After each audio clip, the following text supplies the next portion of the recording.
Halo semuanya, selamat datang di channel saya. Saya Diah Ayur Nasari bakal ngajak kamu semua untuk cari tahu soal strategi dakwah pengentasan kemiskinan.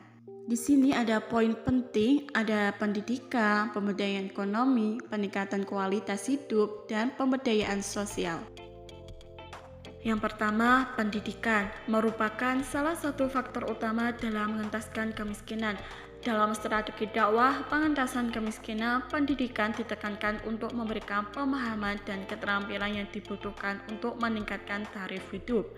Yang kedua, ada pemberdayaan ekonomi. Melalui program pelatihan, keterampilan, dan bantuan modal usaha dianggap sebagai strategi penting untuk mengurangi kemiskinan. Yang ketiga, peningkatan kualitas hidup. Dakwah pengentasan kemiskinan juga bertujuan untuk meningkatkan kualitas hidup masyarakat melalui program kesehatan, sanitasi, dan lingkungan yang sehat. Yang terakhir atau yang keempat, pemberdayaan sosial. Strategi dakwah pengentasan kemiskinan juga mencakup pemberdayaan sosial yang meliputi pemberdayaan perempuan, pemuda, dan anak-anak, serta memperkuat hubungan antara warga dan antar lembaga di masyarakat. Adapun strategi pengentasan kemiskinan dalam perspektif Islam. Strategi pengentasan kemiskinan Islam memiliki berbagai prinsip-prinsip terkait kebijakan publik yang dapat dijadikan panduan bagi program pengentasan kemiskinan dan sekaligus penciptaan lapangan kerja. Ya, ada di samping itu ada 5, bisa dibaca sendiri ya teman-teman. Islam mendorong pertumbuhan ekonomi yang memberi manfaat luas bagi masyarakat atau power growth.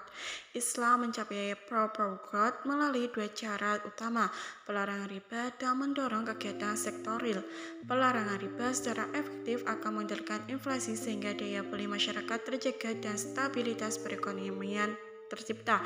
Pada saat yang sama, Islam mengarahkan modal pada kegiatan ekonomi produktif melalui kerjasama ekonomi dan bisnis seperti mudharabah, mu'arafah, dan musaqat.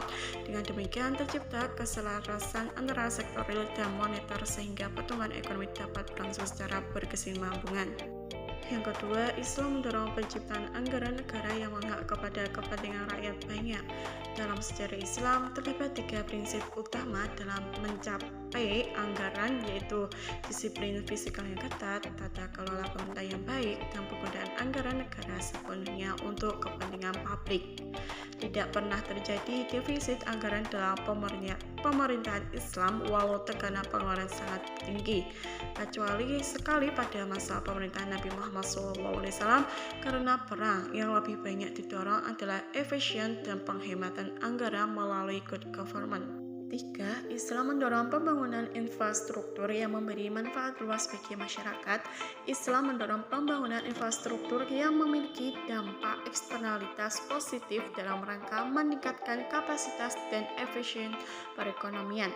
Nabi Muhammad SAW membagikan tanah di Madinah kepada masyarakat untuk membangun perumahan, mendirikan pemandian umum di sudut kota, membangun pasar, dan memperluas jaringan jalan dan memberikan jasa pos.